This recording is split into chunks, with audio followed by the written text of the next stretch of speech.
Alright, we are here and we are back for yet another video. Let's get into it. Alright, so today we're talking about a lens that's probably been out for the past 10 years. The lens today is none other than the 16-35 F4L IS USM. This lens has been on my radar since I began photography 4 years ago, okay? I have been waiting to get this lens ever since Peter McKinnon made the bucket shot, and to me that is it's just, you get what I'm saying when you really want something, especially when you see a big YouTuber name getting it. Now mind you, he does use the 15-35 f2.8 ISL USM, and in the video of the buckshot he used the EF16-35 f2.8 version 3. But this is something that I've been looking for, mainly because of the IS. Yes, there's a compromise and a stop of light, but again, for the bargain I got it for, definitely something that I've been looking into and very much appreciate.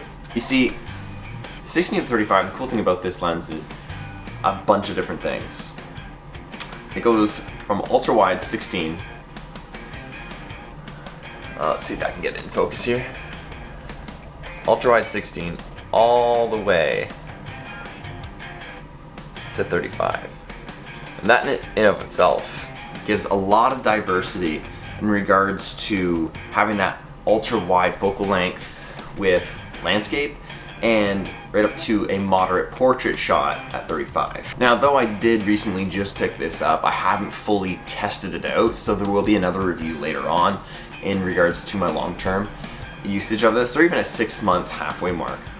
But from all the videos and articles that I've read online, it's definitely a bargain to say the least, like I've already mentioned, but also it is one of those lenses that just hits that sweet spot. I guess you could say out of all the 16-35s that I've made from version 1 all the way to version 3 and this one in between, this is like the sweet spot. I think what makes it the sweet spot is simply because of the lens IS. The image stabilization in this lens has up to 4 stops.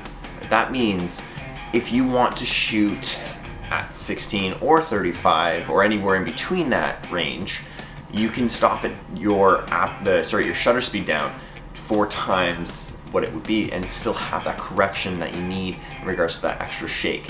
Now obviously if you're using a tripod, you don't need to have it turned on at all, but handheld, this is fantastic, especially for video and for those long exposure shots that you want to get, say with an ND filter or polarizer, for landscape. Another reason why I got this lens is because also I wanted to get into vlogging. This is a year that I really want to focus more on vlogging instead of just sitting like I am right now doing a lens review. It's something that I've seen numerous YouTubers over the years doing, and something that has been kind of tickling my fancy to say the least for a while. And so, you know what? Kind of like my old videos that I used to, which by the way were not that great, so we don't talk about those. We're gonna get back into the swing of things and start documenting some stuff, but I'm gonna be strategically putting out that content because I just don't want it to be flippant or mundane. The general purpose thoughts of this lens is it's solidly built like every L series lens. It has a very well dampened zoom ring and focus ring, weather sealing all the way through, switches, gaskets, all that, and it has a 77mm filter thread. The reason I like that is because I'm gonna say about 95% of my lenses all have, actually no, 99% of my lenses have all 77mm filter threads. Obviously, depending on what lens you get corresponding, you can either use a step-up ring or a step-down ring. From a 100mm macro, however, I do have a 67 on that, so I have to use a step-up ring. No big deal. Another reason I like this too is, despite the fact that it is EF, you can adapt it to your EOS R system. Rather than that be from the original all the way to the most advanced.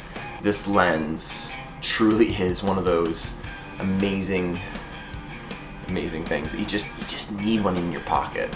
But I think what really did it for me is the fact that I had a 24-105. And due to that, also having a 70-200 and all primes in between that, I didn't utilize those lenses as much, and I think that's where my creativity started to lack in other ways. And so I needed something to go outside my box and also allow me to utilize my other lenses instead of just one lens fits all.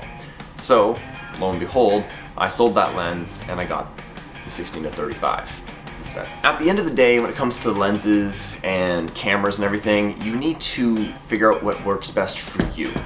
Obviously everybody has a different need and a different niche on what they're looking to get into, and for me, a 16-35 fits in my bag perfectly along with everything else I have, because then it covers me on every aspect.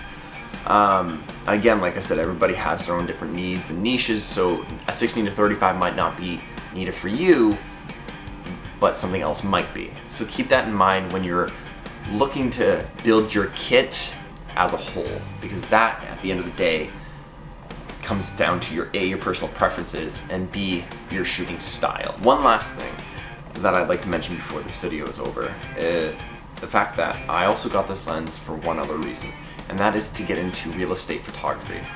I'm not exactly sure how it's going to happen right now, but I'm going to look into doing that, and I really, really want to see how I can grow as an artist in numerous ways, both in video and in photo, primarily photo.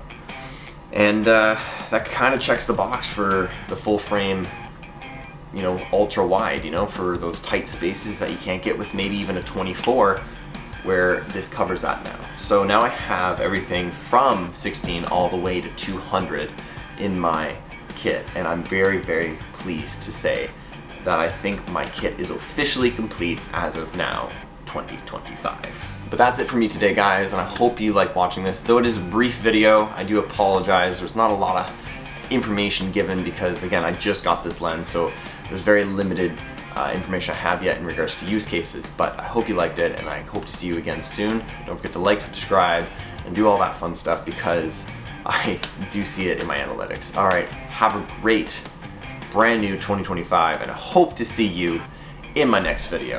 Take care. Peace.